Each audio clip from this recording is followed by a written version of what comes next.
Lies of P is the Bloodborne-inspired Souls-like of many gamers' dreams, and now that it's here, fans of the genre are diving right into its nuanced mechanics and deep world. While the game is excellent, a lot of players have been running into its difficulty spikes like a brick wall. A certain level of skill and practice is definitely needed to beat Lies of P.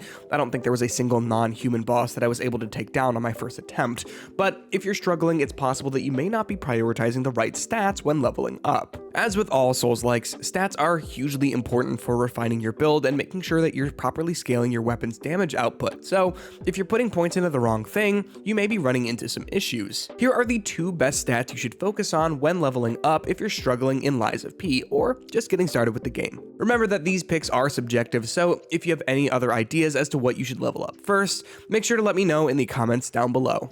The first stat you should put points into is Vitality. Vitality is a bit of an obvious pick, but it's one that might get overlooked if a player is trying to get a little bit too fancy with their build. Vitality upgrades your maximum health, and while some of the enemies in the early hours of the game might hit pretty lightly, many of the late game fights can reduce your health to 0 in just 2 hits if you're not properly leveled. While having a higher amount of max health will obviously help, the real reason you want to level up Vitality is because it also increases your guard regain, which means you can recover even more health when attacking after guarding. This can be a huge advantage if you haven't quite nailed down the perfect guard mechanic, which completely negates all incoming damage.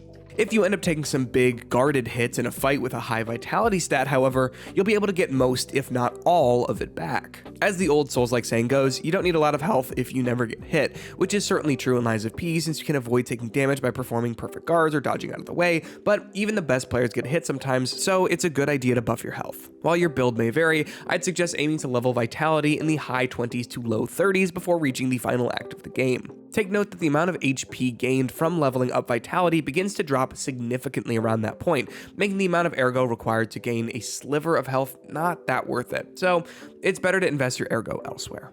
The second stat to make sure you level up is Capacity.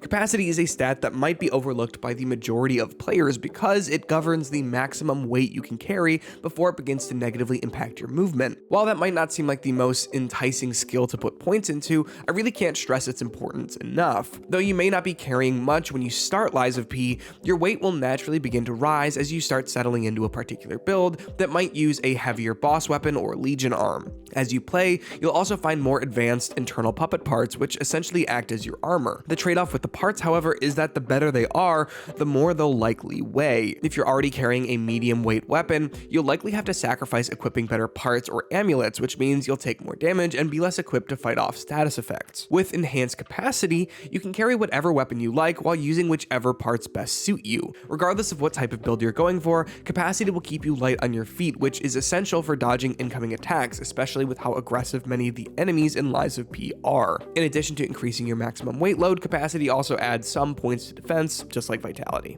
Unlike other stats in Lies of P, however, something that makes capacity so good is that its stat increases don't fall off the higher you level it up, which means regardless of what level the stat is, upgrading it will always be a solid option. In my playthrough of Lies of P, I focused on using a heavy weapon and tried to use heavy puppet parts to tank as much damage as possible, so I ended up leveling capacity into the mid-30s, and my weight capacity never dipped below 60% into slightly heavy. It meant I could dodge incoming attacks no problem, but if I did get hit, I was always able to take it.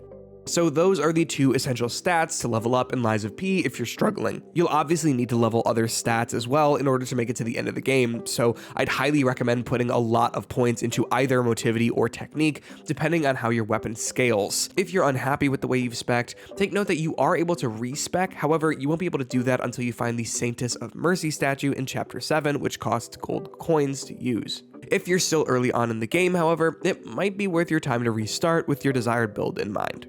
Thanks for watching. Leave a comment if you have any other hot Lies of P tips, and while you're down there, remember to subscribe to DualShockers, like this video, and click the bell icon to be notified whenever we post more Lies of P content.